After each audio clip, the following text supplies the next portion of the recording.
Ollie, let's start by you giving me a one-word answer. Does the magic of the FA Cup still exist? Yeah. Yeah. That was the right tonality. It was the right word, but equally the right tonality. Yeah. I mean, it's just... It's good, but it's also like... Doesn't the whole weekend feel like we're clinging on to the magic of the FA Cup? We get...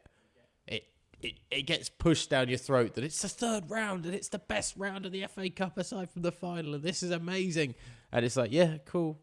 I get it, but you don't have to tell me that it's magic. Let it be magic. And unfortunately, there's not enough magic around the FA Cup for you to go, oh, wow, I can clearly see it's magic. Somebody has to go, no, look at the magic. Look at it over here. That's magic. By its very definition, magic shouldn't be forced, like it just is. The minute you feel like someone's telling you it's magic, it sort of ceases to be magic. And I think there's a lot of that with the FA Cup. I don't know whether you were watching the Tamworth Spurs game, Ollie, but just before kickoff, and it was on. I was working in an office, and it was on in the background on a Sunday morning, and there was a problem with the net.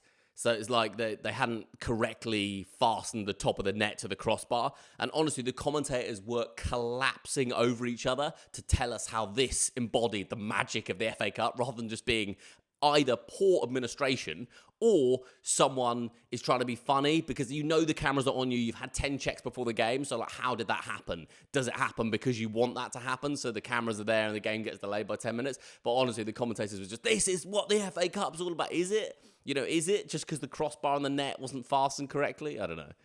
Dave Windsor wants to the line, instead of the magic of the FA Cup, the magic of somebody losing their job for not putting a net up properly before the FA Cup. That's what he wants. Someone's going to be getting their P45 this afternoon. Yeah. But is it just that in previous decades, the B squad or the second 11 was quite weak from the top side? So they had a first choice 11, and then their B side was weaker, so the opportunity for upset was higher. Plus, you know, players weren't as professional as they are now, so the opportunity for them to kind of take it a bit easier, be a bit more complacent, get a bit ruffled by bad weather or dodgy pitches or crap changing rooms was higher. And now it's just like there just aren't really any upsets. And I'm sorry, but like a championship side beating a Premier League side at home, I don't know. I'm referring to Plymouth and Brentford. Like, I don't know if that's like the biggest upset ever. Might have been away, I can't remember, but you take my point. You need to be a League 2 or League 1 side knocking off a mid-table Premier League side. Like, that's a notable cup upset. Or you need to be a non-league side knocking off a championship side or something like that. Like, the non-league sides can do what they want. If they get a result, that's incredible, and that's awesome for them. And the point is really for them to get in the hat for the draw for the next round, to be able to get a big side, to be able to cash in and have some game-changing money for the club at some point. But there's still something great about this weekend as well, though, isn't there? I mean, you can, without it being forced down your throat, you can appreciate that it's great to see, you know, Spurs playing at dodgy Tamworth. You know, that it was right funny as a football aesthetic. It looks right for the FA Cup. I mean, it does bring a bit of nostalgia back. I just fear that because it's not even to do with the second 11s and stuff. I think it's more of a case of, because teams don't care about the FA Cup, big sides don't really care about the FA Cup until quarter-final, semi-final. It's very difficult for your day-to-day football fan to get drawn into the magic of the cup when you know that there are a lot of sides in that competition that aren't fussed about what happens at this point. And that is what takes off some of the magic. It would be magical if Tottenham played Tamworth and you knew that Ange Postecoglou cared so much so that he would play a first 11 or as good as a first 11 against a Tamworth or someone like that. And then Tamworth take him to extra time. That would be magic.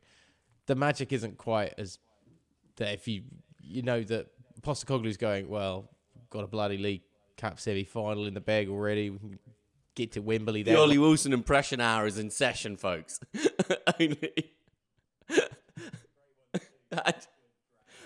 he's one of my favourite Premier League characters.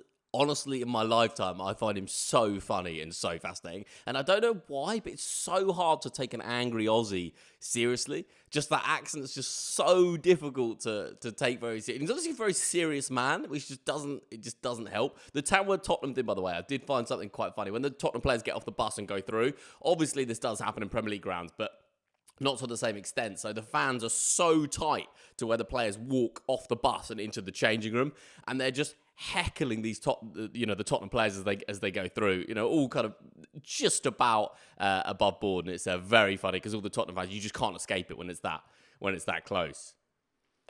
Did you care? Like, did you go into this weekend thinking, "Oh, FA Cup third round weekend, like this is quality"? Well, I looked at the draw, Ollie, and I didn't think there was anything in the draw that really stood out for me.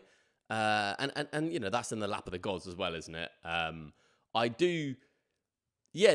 was nothing that jumped out. I mean, had there been the Tamworth Tottenham, it was fun. Like, I watched it was fun. And I tell you what, like, Tamworth had a chance at the end of the 90 minutes. It was kind of a half chance. But if that goes in, that is one of the biggest upsets in recent FA Cup history. So, you're always a kick of the football away from something crazy happening.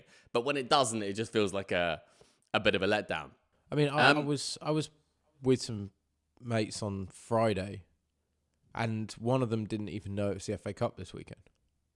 And like, they're football fans, not like, season ticket holder, go to every game, but very much they were like, oh, that's why there's no Premier League this weekend. It's the FA Cup, and that's kind of what it's become, I think, and that's the shame, really. It's the sad thing about it.